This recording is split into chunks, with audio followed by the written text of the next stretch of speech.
প্রথম লেগে নিজেদের ঘরের মাঠে রিয়াল মাদ্রিদ যেই ধরনের ম্যাজিক্যাল রাত উপহার দিয়েছিল, ঠিক একই রকম একটা ম্যাজিক্যাল কামব্যাক দেওয়ার প্রত্যাশা ছিল ম্যানচেস্টার সিটির। কেননা পেপ গার্দিওলা নিজে বলেছিলেন ম্যাচের আগে, আমাদেরকে যদি রিয়াল মাদ্রিদ 3 গোল দিতে পারে তাহলে আমরাও 4 গোল দিতে পারি, সেই স্মৃতি আমাদের আছে বা আমরা কিন্তু আগেও এটা করে দেখিয়েছি।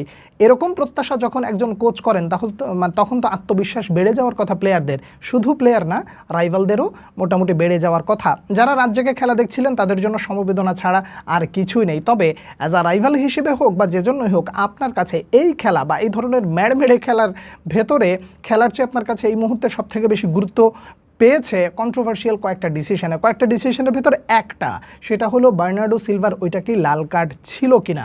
প্রথম কথা যে ওটা পরিষ্কার লাল কার্ড বা পরিষ্কার রেড কার্ড ছিল, তার আগে অফসাইড ছিল কিনা। নিশ্চয়ই আপনারা খেলার মাঝে যদি দেখে থাকেন বা ঘুমিয়ে যে না থাকেন, তাহলে নিশ্চয়ই খেলার মাঝে যে একবার রিপ্লাই দেখিয়েছিল ভিডিও অ্যাসিস্ট্যান্ট রেফারি, সেটা দেখে পরিষ্কার হয়ে গেছেন।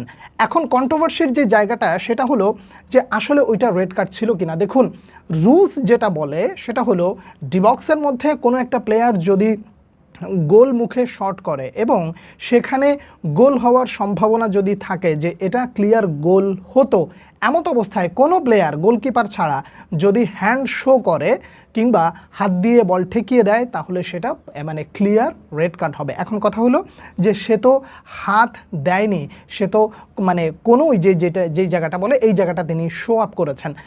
কথা হলো যে তিনি বলটা এই জায়গায় লাগলেও যখন তিনি হাতটা শো আপ করেন বা হ্যান্ড শো করেন, দ্যাট টাইম আর কোনো চিন্তা ভাবনা ছাড়াই ক্লিয়ার এটা রেড কার্ড হয়ে যাবে এবং যে জায়গায় হোক না কেন ডিবক্সের মধ্যে হলে সেটা পেনাল্টি হয়ে যাবে। ফিফার এই রুলসগুলো আপনারা দয়া করে একটু কাইন্ডলি পরিষ্কার করে জেনে নেবেন। এবার ম্যাচের মধ্যে আসেন।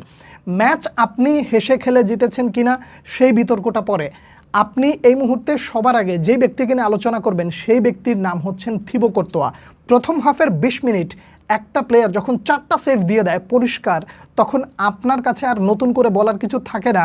যখন আপনি 3-0 গোলের লিডে, ওই সময় আপনাকে পরিষ্কার 3 থেকে 4টা ক্লিয়ার সেভ দিয়ে দেওয়া মানে আপনাকে মানে সামনের দিকে এগিয়ে নেওয়া। আমি একটা কথা প্রায় সময় বলি, রিয়াল মাদ্রিদকেই শুধুমাত্র থিবো কর্তোয়া বাঁচায় না, রিয়াল মাদ্রিদকে এমনভাবে রক্ষা করে এবং প্রতিপক্ষকে এমনভাবে ফিরিয়ে দেয় যেখানে আসলে করার কিছু থাকে না।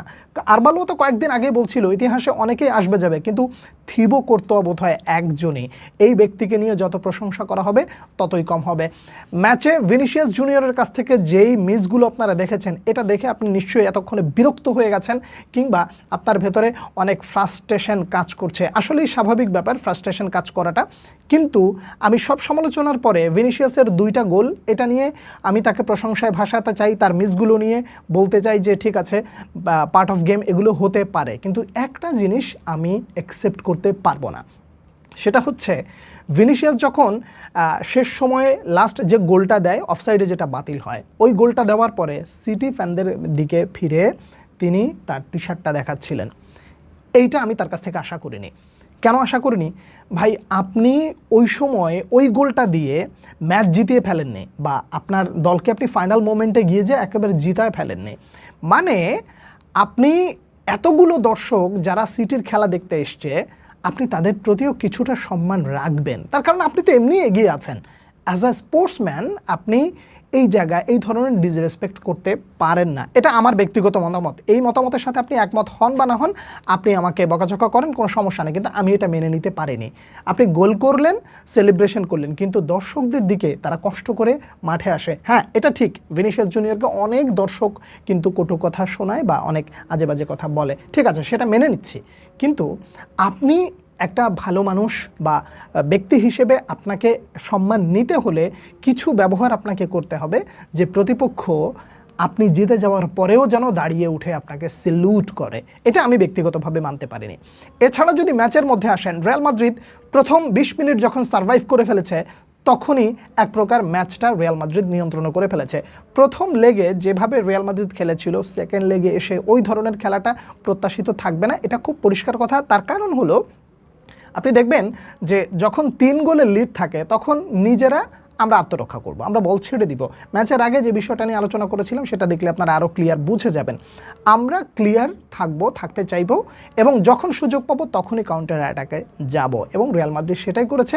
খেলাটা আপনার কাছে একটু মেরে মনে হলেও দিন শেষে রিয়াল মাদ্রিদ জিতে গেছে, এটাই হলো মেইন কথা। রিয়াল মাদ্রিদ শুধু জেতে নাই, পরবর্তী রাউন্ড নিশ্চিত করেছে। তাহলে প্রতিপক্ষ পরবর্তীতে কাদেরকে পাওয়া যাচ্ছে, মানে বায়ার্ন মিউনিখকে সম্ভবত, যদি মিরাকল কিছু না ঘটে। তাহলে এই রিয়াল মাদ্রিদকে বায়ার্ন মিউনিখের বিপক্ষে এত দারুণ কিছু দিতে হবে যেটা কল্পনার বাইরে, অর্থাৎ রিয়াল মাদ্রিদ সুলভ খেলাটা দিয়ে বায়ার্ন মিউনিখের বিপক্ষে জিততে হবে।